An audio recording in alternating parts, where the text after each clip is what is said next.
Thank you. Thanks for inviting me, and I'm so happy to be in the session. And the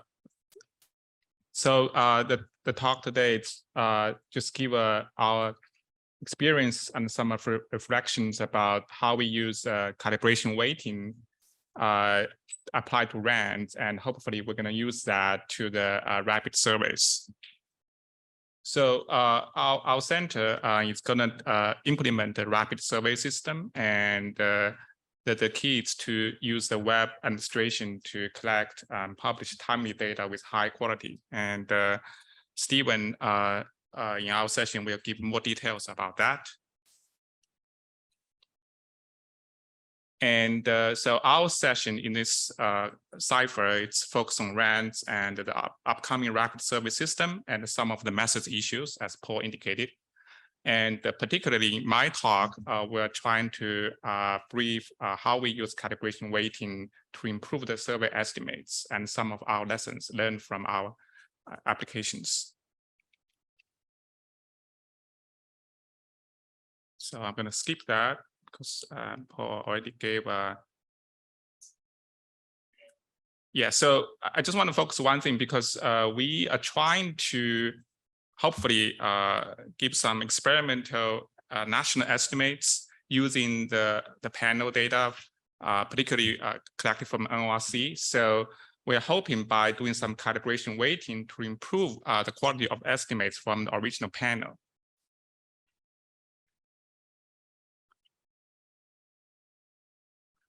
So just give a quick overview of some of the statistical features of RANDS data. So the sample size is between 2,000 and 7,000. So it's a solid sample size, and the completion rates 70 to 80%, and the cumulative response rate is about 20%.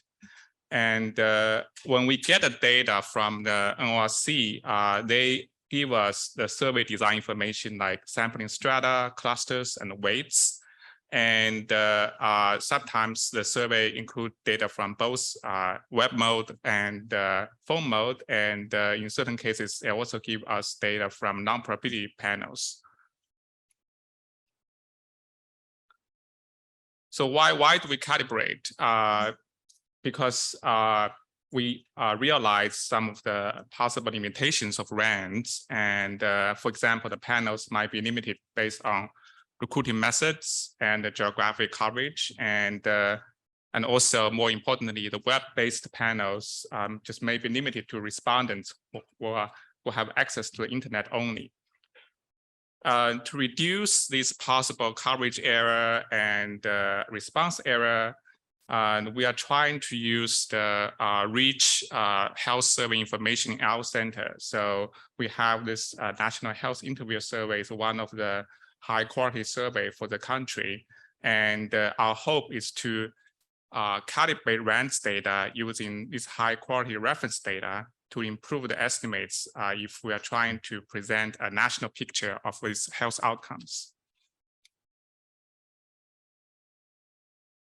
So in the original weights provided by the NORC, they have already done some control and adjustment, for example, by some basic demographic variables like age, sex, education, race. And when we calibrate, specifically, we want to try to include health variables from the HIS, because we believe that we can get very reliable population totals about these health variables from HIS. And so in this calibration weighting process, we're not only including the demographic variables like age, sex, race, and education, income, etc. We also include a bunch of health variables, for example, like chronic health variables like have you ever been diagnosed with high cholesterol, asthma, hypertension, diabetes, etc. And in addition, we were trying to match the time of the RANDs with the time of HIS to make this time robust. So for example, we had for RANDs during COVID-19, And we try to calibrate to data for the most recent HIAs back then, such as HIAs 2018 and HIAs 2019. But of course, even though the focus is tried to include health variables in the calibration, we realize that each RAND survey has its own context. So sometimes we do a little bit twist and fine tuning in terms of choosing the calibration variables. So we use raking, which perhaps you guys are very familiar. It's an iterative method to adjust the sample weights to reflect the external population counts. And after we calibrate weights, we normalize it so that these weights will add up to the normal sample size from RANDs. And specifically, we use this SAS macro to do the calibration. But I believe the raking is very established in multiple packages nowadays. And after raking, we do some diagnostics and checks, for example, like convergence of the calibration program. And we look at the weights, compare the distributions of calibrated weights with the original weights, and see if there's any possible outliers. And we also calculate the design effect using calibrated weights, which is very good indicator of the distribution of the weights used in surveys. Of course, we try to check the balance of the calibration variables to see if it really match with the corresponding variables in HIAs. Okay, so how do we assess whether our calibration is effective? So we first choose some outcome variables that are measured both in RANDs and HIAs. So of course, these outcome variables should be different from the calibration variables. And then after the calibration, we can check the bias of the RAND's estimates for these variables. And so we have calibrated weights, have original weights, and we can compare the estimates from both weights to the HIS variables and to evaluate the bias. And if the calibration weighting works, then we would expect that the bias, in this case, we use standardized bias, would be less than those based on original weights.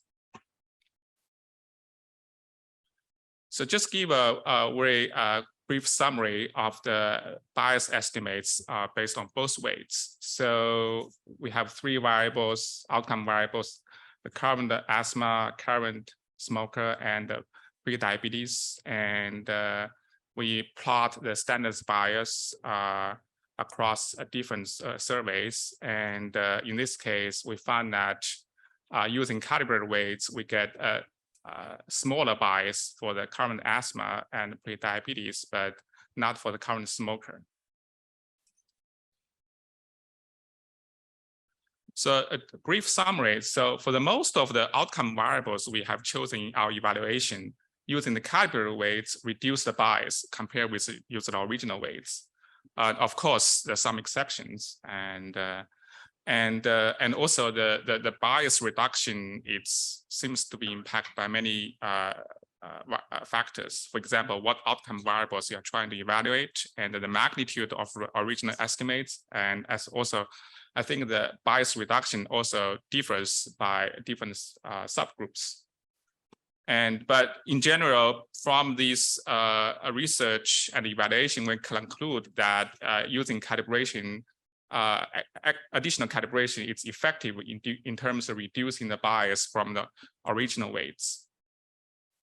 It's interesting though, actually I'm going to mention this in the next slide or two. So the tough thing is that which calibration variables we decide to include. And you may say, okay, we just include as many as possible, but that's not the case. In fact, we find that including more calibration variables does not necessarily lead to better bias reduction.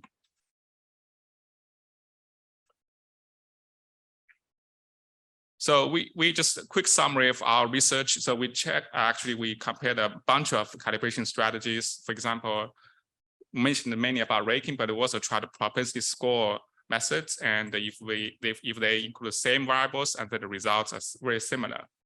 And as I said, really the most important factor in terms of the bias reduction is really which variables you decided to include for calibration. And in principle, you want to include calibration variables that relate to either the outcome variable or the selection probability of the panel survey. But in reality, it's not easy to do because there's so many variables, and we not only we need to look at it from a statistic perspective, we also need to get advice and input from subject matter experts. And some other issues like missing data and the variance estimation, and we figure out the best strategy to take care of these issues. And we have published a bunch of papers in terms of calibration, and some of their research output can be found in this link. So the remaining problems, it's still, I think the major issue is how do we identify good calibration variables so that this can be manageable in the process of data production. And how do we calibrate weights if we have data from multiple panels, or if can we calibrate by different subgroups? And finally, I think nowadays it's really the time of machine learning and AI. So we are thinking about using these kind of techniques in the calibration weighting or similar approaches that can be used to improve the quality of the panel estimates. And actually, the next speaker will talk some research about that. Thank you.